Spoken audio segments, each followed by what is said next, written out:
बिहार विधानसभा चुनाव की तैयारी में जुटी राष्ट्रीय जनता दल यानी कि आरजेडी ने अब अपनी रणनीति तेज कर दी है।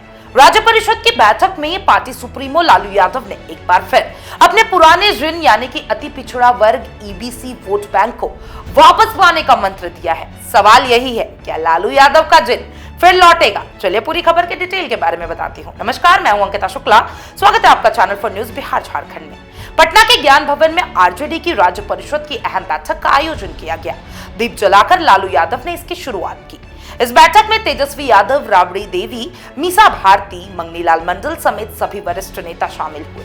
कुल 800 सदस्य इसमें मौजूद थे। प्रदेश अध्यक्ष पद की कमान अब मंगनी लाल मंडल को सौंप दी गई है, जो धानुक जाति से आते हैं और ईबीसी वर्ग का प्रतिनिधित्व करते हैं। ये चुनाव से ठीक पहले एक बड़ा सियासी संदेश है। Lalu Yadav EBC vote bank को जिन कहा करते थे। 1990 में जब वे पहली बार मुख्यमंत्री बने थे, यही वर्ग उनकी ताकत बना था। लेकिन सत्ता से बाहर जाने के साथ ही ये वोट बैंक नीतीश कुमार की ओर खसक गया। अब लालू फिर से उसी वोट बैंक को अपने में खेमे में लाने की रणनीति बना रहे हैं। बिहार के जातिगत सर्वे के अनुसार ईबीसी की जनसंख्या लगभग 36% है, यानी कि सत्ता की चाबी कहीं ना कहीं ईबीसी के पास है। मंगनीलाल मंडल धानुक जाति से आते हैं, जो ईबीसी वर्ग में आती है। मिथिलांचल और कोसी में इसकी अच्छी खासी आबादी मानी जाती है। ऐसे में मंडल को अध्यक्ष बनाकर पार्टी ने साफ कर दिया है कि इस बार पूरा चुनाव ईबीसी को केंद्र में रखकर लड़ा जाएगा।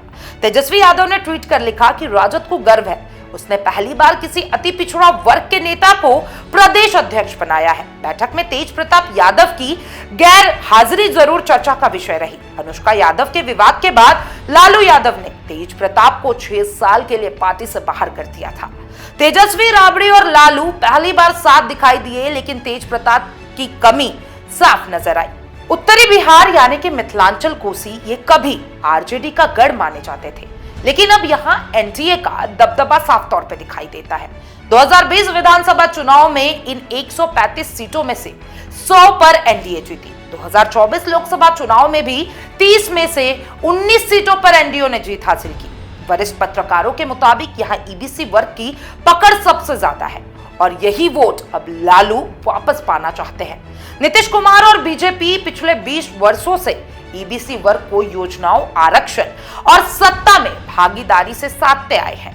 देखिए, पंचायती चुनाव में ईबीसी वर्ग को सीधा फायदा मिला है, इसलिए उनका झुकाव अब एनडीए की तरफ है। लालू यादव के लिए यह वर्ग अब उतना सहज नहीं रहा। क्या मंगनीलाल मंडल की ताजपोशी से लालू प्रसाद यादव एक बार फिर ईबीसी वोट बैंक को अपने पक्ष में कर पाएंगे? क्या जिन फिर से बैलेट बॉक्स से निकलेगा या फिर नीतीश कुमार और एनडीए का गढ़ बनकर रह जाएगा? बिहार की राजनीति में उठ रहे इन सवालों का जवाब 2025 विधानसभा चुनाव में मिलेगा। राजद की रणनीति अब स्पष्ट है।